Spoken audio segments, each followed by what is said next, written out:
Hi everyone, I'm Rajesh. Welcome to my YouTube channel. అదే రీసెంట్గా ఇది మన మౌంట్ ఎవరెస్ట్ బేస్ క్యాంప్ తాలూకు ట్రెక్కింగ్ వీడియోలు చేస్తున్నాను కదా. కాట్మాండ్ నుంచి ఎవరెస్ట్ బేస్ క్యాంప్కి వెళ్ళడానికి మామూలుగా 3 దారులు ఉన్నాయన్నమాట. ఒకటి వచ్చేసి కాట్మాండ్ నుంచి లూక్లాకి ఫ్లైట్లో వెళ్ళడం అనమాట. కాట్మాండ్ అంటే ఎగ్జాక్ట్గా కాట్మాండ్ కాదు, అక్కడ నుంచి రామ్చాప్ ఎయిర్పోర్ట్ అని ఉంటుంది అనమాట. అంటే కాట్మాండ్ నుంచి రామ్చాప్ ఎయిర్పోర్ట్కి 4-5 గంటల జర్నీ. సో లూక్లాకి వెళ్ళాలంటే కాట్మాండ్ నుంచి రామ్చాప్ ఎయిర్పోర్ట్ వరకు బస్సులో వెళ్ళాలి. సో తర్వాత రామ్చాప్ ఎయిర్పోర్ట్ నుంచి ఇంకా ఫ్లైట్లో లూక్లాకి వెళ్ళిపోవచ్చు. అంతేగాని డైరెక్ట్గా కాట్మాండ్ నుంచి లూక్లాకి ఫ్లైట్స్ ఉండవు. అవి సపరేట్ ఫ్లైట్స్ అనమాట, మౌంటైన్ ఫ్లైట్స్. రామ్చాప్ ఎయిర్పోర్ట్ నుంచి వెళ్తాయి.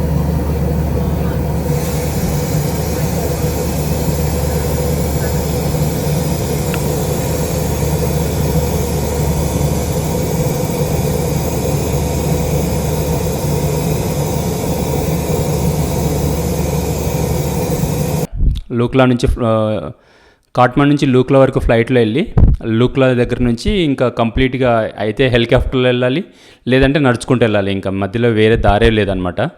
ఇది ఒకటి. సెకండ్ థింగ్, రోడ్డు మార్గంలో వెళ్ళాలనుకుంటే 2 దారులు ఉన్నాయి.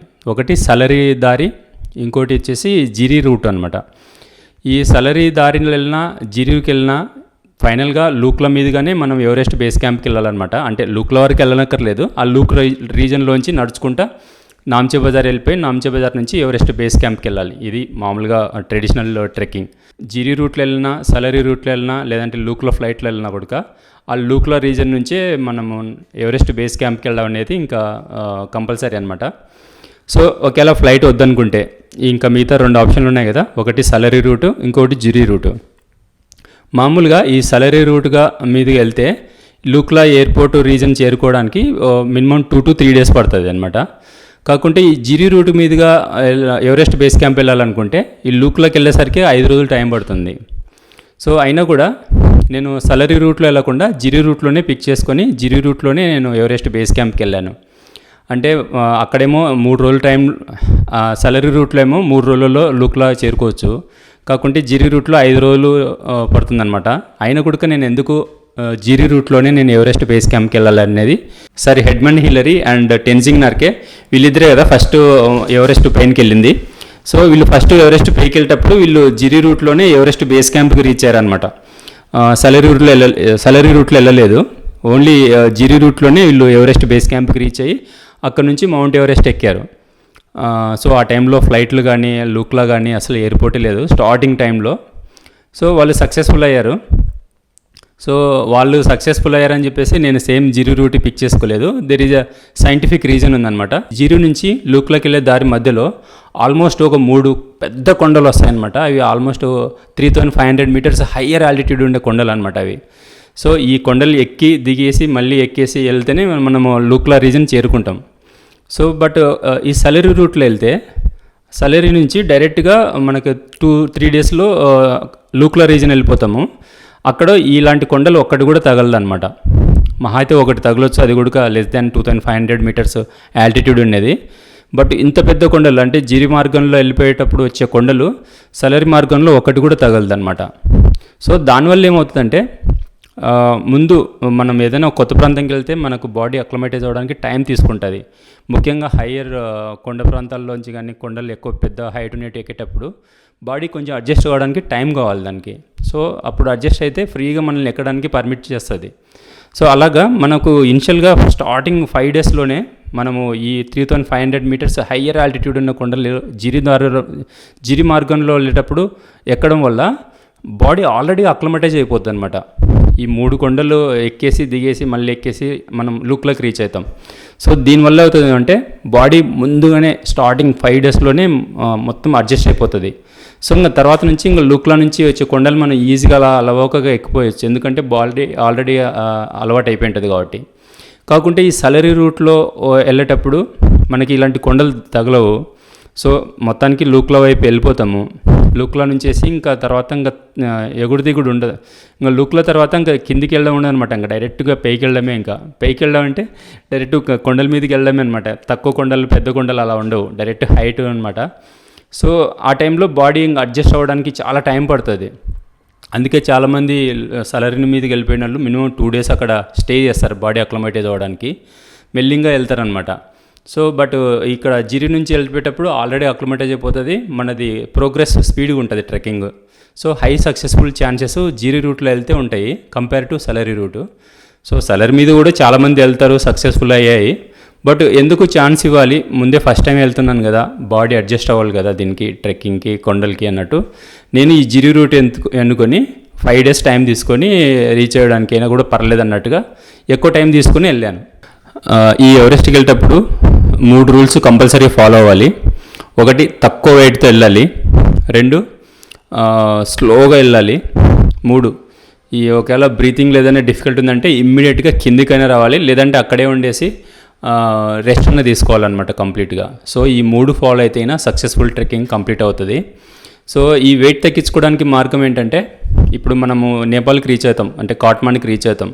కాట్మాండ్కి రీచ్ అయిన తర్వాత మనకి బ్యాగ్ అక్కడే కొంచెం 30% వరకు తగ్గించవచ్చు. ఎందుకంటే మనం అక్కడ వరకు వేసుకొచ్చిన జీన్స్ ప్యాంట్స్ కానీ లేదంటే టీషర్ట్లు కానీ ఏదో రెగ్యులర్ వేర్ అనమాట, ఏదైతే కొండల మీదకి పనికి రాదనుకుంటే అవి నిర్మోహమాటంగా అదే హోటల్లో చిన్న ప్యాక్ చేసుకొని అక్కడే ఇచ్చేసగిన ఒక 30% బ్యాగ్ అక్కడే వెయిట్ తగ్గిపోద్ది.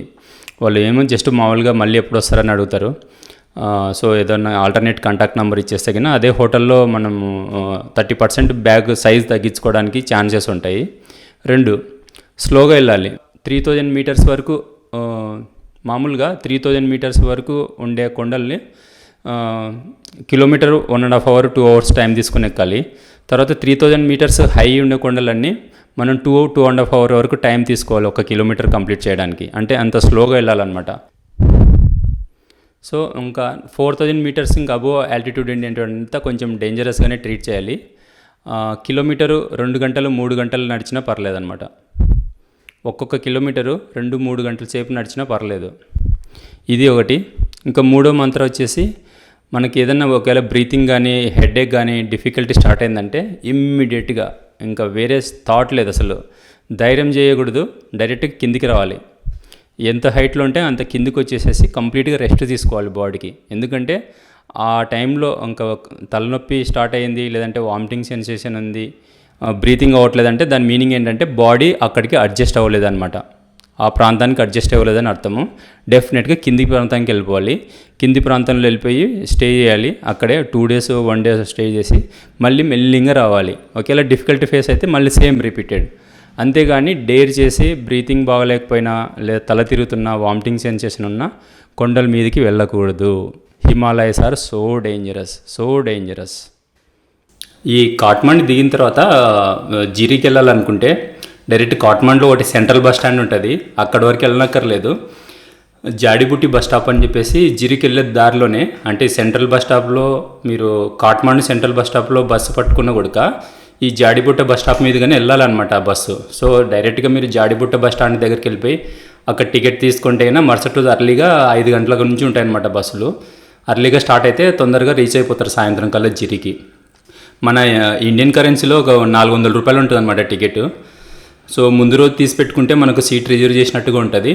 సో జాడిబుట్టే బస్ స్టాండ్ దగ్గర, సో కాట్మాండ్లో మీరు వెళ్తే జాడిబుట్టే బస్ స్టాండ్ దగ్గరనే మీరు రూమ్ తీసుకుంటే అయినా మరుసటి రోజు అర్లీగా ఇంకా వెంటనే వాకబుల్ డిస్టెన్స్ ఉంటుంది కాబట్టి బస్ స్టాండ్ ఈజీగా వెళ్ళగలరు అనమాట జిరి బస్ స్టాండ్కి. లేదంటే కింద మీరు వేరే కాట్మాండ్లో వేరే చోటు నుంచి ఇక్కడికి జర్నీ చేయాలనుకుంటే ఎర్లీ మార్నింగ్ మీకు ట్రాఫిక్ జామ్లు కానీ ఏదైనా ఇబ్బంది అయితే కింద బస్సు మిస్ అయ్యే ఛాన్స్ ఉంది. సో నేను కూడా అందుకే జాడిపుటి బస్ స్టాప్ దగ్గరనే రూమ్ తీసుకొని ఉన్నాను. అక్కడికి ఇంకా జిరి బస్ ఎక్కారంటే మీరు ఇంకా ఆల్మోస్ట్ ఇంకా ఏటీఎంలతో పని లేకుండా, ఫుడ్తో పని లేకుండా, ఇంకా ఇది దేనికి ఇంకా షాపింగ్లతో కూడా పని లేకుండా ఉన్నట్టుగా ప్రిపేర్ అయిపోవాలన్నమాట. సో కొండల మీద మనకు ఏవి దొరకదు, ఒకవేళ దొరికినా కూడా చాలా కాస్ట్ ఉంటుంది అనమాట. సో ఏదైనా కూడా డబ్బులు పెట్టుకోవాలన్నా కూడా డబ్బులు ముందునే మీరు డ్రా చేసుకోవడం మంచిది. కాట్మాండ్లో నేపాల్ కరెన్సీలో రోజుకి 1500 రూపీస్ ఖర్చు అయ్యేటట్టుగా మీరు ప్లాన్ చేసుకోండి. 1500 నుంచి 2000 రూపాయల వరకు ఖర్చు అయ్యేటట్టుగా ప్లాన్ చేసుకుంటే కరెక్ట్ సరిపోతుంది. సో నేపాల్ కరెన్సీ ఒక 30,000 రూపాయలు జోబులో పెట్టుకోవడం మంచిది. నేపాల్ కరెన్సీ మినిమం 30,000 రూపాయలు. నాంచీ బజార్ దగ్గర ఏటీఎంలు ఉంటాయి, కానీ అవి ఏమైనా ఛార్జెస్ చేయడం కానీ ఎక్కువ అది ఉంటేనా ఇబ్బంది లేకుండా 30,000 నుంచి 35,000 పెట్టుకోవడం మంచిది నేపాల్ కరెన్సీలో. జీరికి వెళ్ళడానికి రోడ్డు చాలా బాగుంటుంది, అంటే హైవే లాగా ఉంటుంది అనమాట, ఇబ్బంది లేకుండా వెళ్ళొచ్చు. కానీ సలరీకి వెళ్తే ఆ రోడ్ అంతా చాలా గతుకులు అని చెప్పేసి విన్నాను నేను. యూట్యూబ్లో కూడా చాలా గతుకులు ఉండడము, 14 గంటలు 12 గంటలు జర్నీ టైం పట్టడము అవుతుందన్నమాట. సో అర్లీ మార్నింగ్ 3 గంటలకు స్టార్ట్ అయిపోతుంది ఒకవేళ సలరీకి వెళ్ళాలంటే. సో దాని బదులు అని చెప్పి జిరికి వెళ్ళాను నేను. సో జర్నీ మొత్తము ఇంద్రావతి రివర్ మీదుగా వెళ్తుంది, చాలా బాగుంటుంది చూడడానికి, చల్లగా ఉంటుంది మొత్తం. నేపాల్ అంతా ఆల్మోస్ట్ 15 డిగ్రీస్ టెంపరేచర్ ఉంటుంది అనమాట. 15 డిగ్రీ సెల్సియస్ టెంపరేచర్ ఉంటుంది.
నేను జిరికి వెళ్ళాను. జిరి నుంచి ఇంకా వేరే నెక్స్ట్ డెస్టినేషన్ ఏంటంటే దక్షుకి వెళ్ళాలి. సో దక్షుకి వెళ్ళాలంటే కింజా మీదకి వెళ్ళాలన్నమాట. సో ఇంతకుముందుకైతే జిరి నుంచి డైరెక్ట్గా ట్రెక్కింగ్ చేసుకుంటూ వెళ్ళేవాళ్ళు. ఇప్పుడు శివాలయం అని చెప్పేసి ఇంకొక ప్లేస్ ఉంది, జిరి నుంచి కింజాకి వెళ్ళే దారి మధ్యలో వస్తుంది. అక్కడ వరకు జీపులు వెళ్తాయంటే నేను ఇంకా డైరెక్ట్గా అదే బస్సులోనే కూర్చుని పోయాను నేను.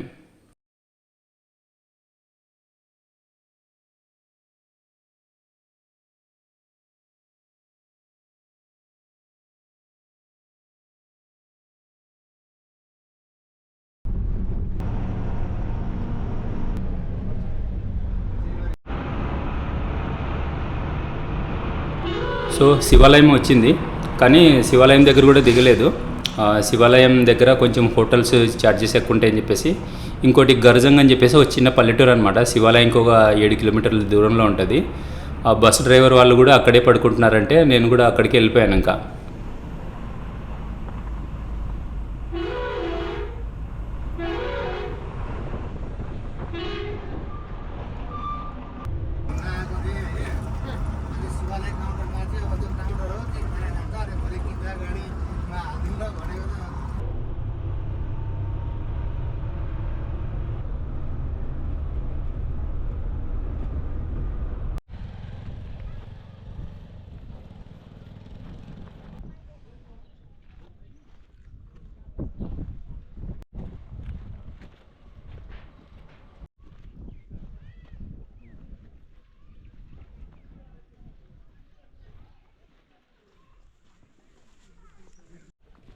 Hello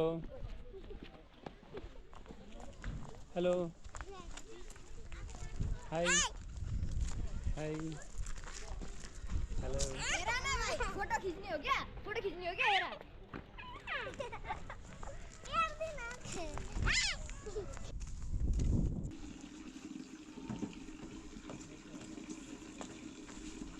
good evening everyone.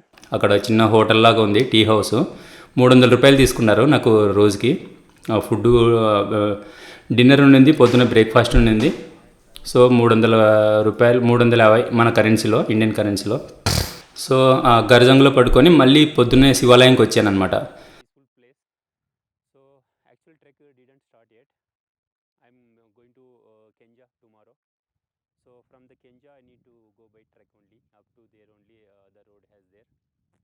So from the Kenja actual trek go start from tomorrow onwards. The present temperature here is 14, 14, and they are telling that during the night it goes to 3 or 5.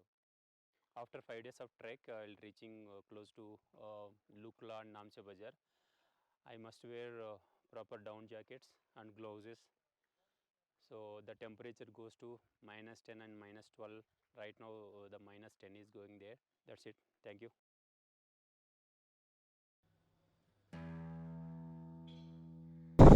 శివాలయంకి వచ్చాను కానీ ఇంకా కింజాకి వెళ్ళాలంటే దక్షుకి వెళ్ళడానికి మధ్యలో దారి కింజ అనమాట.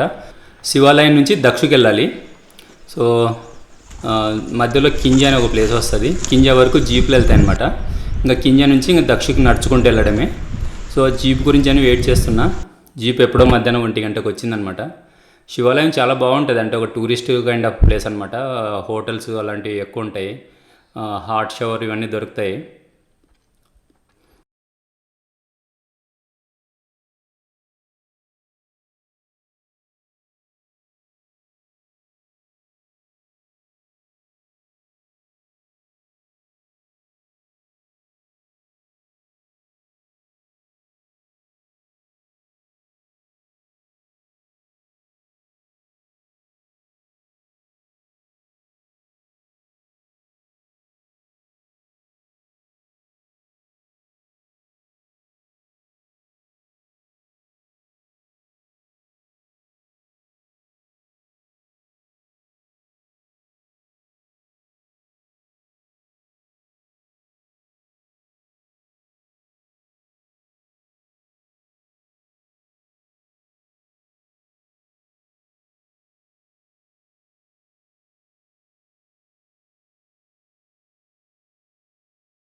ఇక్కడ మొత్తం ఇలాంటి కేబుల్ బ్రిడ్జిలు ఉంటాయన్నమాట. తర్వాత ఇక్కడ నుంచి ఇంకా ముందుకు వెళ్ళాలంటే ఇది ఎంట్రీ పాస్ లాంటిది. 1500 నేపాల్ రూపీస్లో తీసుకున్నారు వాళ్ళు. అంటే మన కరెన్సీలో 750 800 అది ఎంట్రీ ఫీ లాగా అనమాట.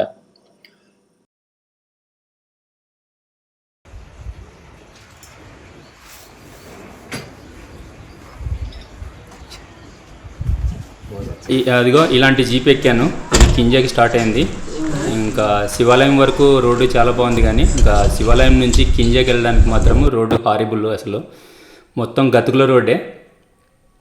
కాకుంటే చాలా వరకు పైన మొత్తం ఇంకా గతుకుల రోడ్డుకే ప్రిపేర్ అయిపోవాలి. కనీసము జీప్ దొరికింది కాబట్టి లక్కీ అనమాట. సో ఒక 2 రోజులు సేవ్ అవుతుంది జీప్లో వెళ్తే. సో ఇంకా ఆ డ్యూరేలి వరకు మొత్తం హైట్ కంప్లీట్గా దాదాపు ఒక 2500 2600 మీటర్ల వరకు ఎక్కింది. 1700 మీటర్స్ నుంచి. ఇంకా డ్యూరేలి నుంచి మొత్తం స్టీప్ డౌన్, అసలు ఇంకా ఆల్మోస్ట్ 90 degrees వర్టికల్ లెవెల్లో దిగుకుంటూ వెళ్ళిపోయింది జీపు. చాలా డేంజరస్ జర్నీ అనమాట.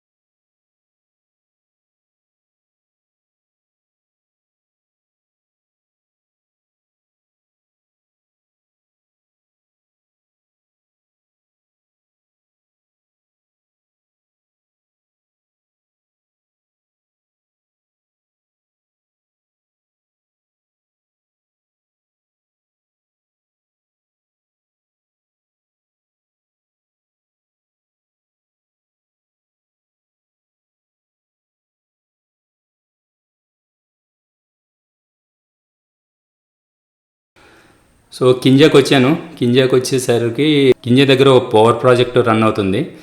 అది టాటా వాళ్ళు హెల్ప్ చేస్తున్నారనమాట. చాలా పెద్ద ప్రాజెక్టు. అలాగా నేపాల్లో ప్రతి చోట ఏదోటి కన్స్ట్రక్షన్స్ అవుతూనే ఉన్నాయి. పవర్ ప్లాంట్స్ కానీ, లేదంటే ఎలక్ట్రిక్ లైన్స్ కానీ, లేదంటే రోడ్డు వైడనింగ్ చేయడం కానీ, ఇప్పుడు జిరి నుంచి శివాలయం వరకు రోడ్డు కన్స్ట్రక్ట్ చేయడం కానీ అంతా బాగా డెవలప్ అవుతుంది నేపాల్ కూడా. సో నేను కింజకి వెళ్ళాను. కింజకి వెళ్ళిన తర్వాత ఇంకా కింజలో స్టే చేసి మరుసటి రోజు మార్నింగ్ దక్షకి వెళ్ళాలన్నమాట. కాకుంటే ఇంకా కింజ అనేది కంప్లీట్గా 1700 మీటర్ల డౌన్లో ఉంటుంది. సో నేను ఇంకా కొంచెం ఏదైనా హైట్ ఉన్న ప్రాంతానికి వెళ్ళి పడుకుంటే బాడీ అక్లమేటైజ్ అవుతుంది అన్నట్టుగా నేను అంత జర్నీ చేసి టైర్డ్ అయిపోయిన గుడక కింజలో దిగగానే కొంచెం ఎనర్జీ ఫీల్ అయిపోయి నెక్స్ట్ ఏదో ఒకటి స్టాప్ వస్తుంది కదా దక్షికి వెళ్ళే దారి మధ్యలో, అక్కడి వరకు వెళ్దాం అనుకుంటే అది షింబు అని చెప్పారు. సరే షింబుకి వెళ్దాం అన్నట్టుగా ఇంక అప్పుడే షూ లేసులు కట్టుకొని ఎక్కడం స్టార్ట్ చేశాను. కొత్త మోజు కదా, ట్రెక్కింగ్ ఎలా ఉంటుంది అని చెప్పి కొంచెం తర్వాత సరదా తీరిపోయింది. అసలు మొత్తం చీకటి అయిపోయింది. టెంపరేచర్ 10 degrees Celsius పడిపోయింది అనుకుంటా. ఫుల్ చలిగా ఉంది. ఆ షింబుకి వెళ్ళడానికి దారి తెలియట్లేదు. మధ్యలో ఒక అతను హెల్ప్ చేశాడు కానీ ఆయన చెప్పిన తర్వాత కొంచెంసేపు తర్వాత మళ్ళీ తప్పిపోయాను. ఆ దారి మధ్యలో ఆ చీకట్లో దారి ఎత్తుకుంటూ అలా పై వైపు వెళ్తున్నాను అనమాట. కుక్కలు అరుస్తున్నాయి, మొత్తం ఏదైనా పాములు ఉంటాయేమో, మొత్తం చీకటి ఉంది. చిన్న టార్చ్ చేసుకొని అలా వెళ్ళడం స్టార్ట్ చేశాను.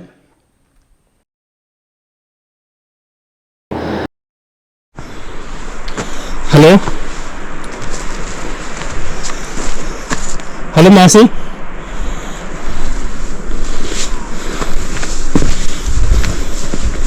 हेलो चंबू का रास्ता किधर है?